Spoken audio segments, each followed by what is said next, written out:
L'utilisation de produits phytopharmaceutiques par des professionnels fait l'objet d'une surveillance particulière par le Comité régional d'orientation et de suivi du plan Ecophyto, dans l'optique de faire le point et d'en évaluer les risques du fait que l'application d'une réglementation exigera dès fin 2014 un certificat dont doit dépendre de façon mesurée ces mélanges chimiques.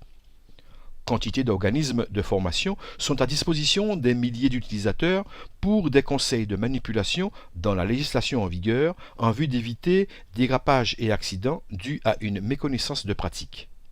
Je rappelle la problématique générale qui est de parvenir le plus rapidement possible à une diminution effective de l'utilisation des produits phytopharmaceutiques dans l'agriculture. Ça ne peut se faire qu'à partir du moment où il y a d'abord tout un réseau effectivement d'organismes qui travaillent sur cette question-là, où on s'assure bien que quand une méthode est mise au point, elle soit bien transférée au niveau du monde agricole, que lui-même se l'approprie bien. Il faut pouvoir mesurer ce genre de choses. Il y a des côtés un peu plus coercitifs et réglementaires qui ont été présentés en début de séance, puisque effectivement c'est la thématique certificat individuel, qui veut que dès la fin de 2014, donc septembre 2014, toutes les personnes qui sont soit des distributeurs, des applicateurs, des vendeurs, des conseilleurs, des utilisateurs, etc., de produits phytopharmaceutiques, ça peut être aussi des gens qui travaillent dans des collectivités, le long des routes, etc.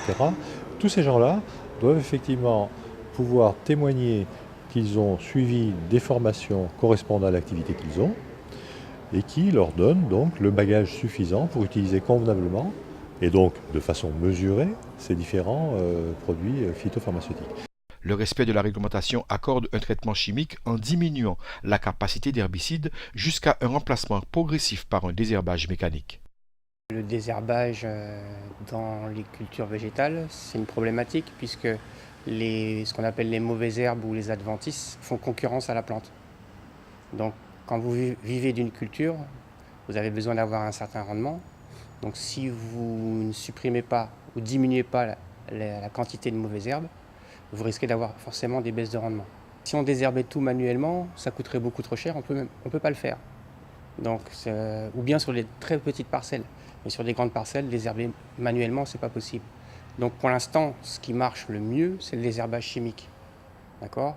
Mais on peut progressivement diminuer ce désherbage chimique en diminuant les quantités d'herbicides qui sont mises et en les remplaçant progressivement par du désherbage mécanique ou en combinant les choses mécaniques, chimiques.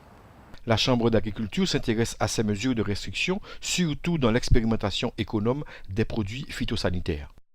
La Chambre d'agriculture est en fait chargée de l'animation générale du plan, donc de mettre en place une dynamique de groupe autour des différentes actions. Donc convoquer les comités techniques, veiller à la mise en œuvre du plan, en copilotage avec la DAF. Donc c'est un binôme qui est pleinement investi dans le cadre de la mise en œuvre du plan. Par ailleurs, nous, au niveau de la Chambre d'agriculture qui représente la profession agricole, nous pouvons remonter par le biais de cette voie les volontés et les attentes du monde agricole dans le cadre des différents plans d'action, des actions qui sont mises en œuvre, notamment dans les programmes d'expérimentation.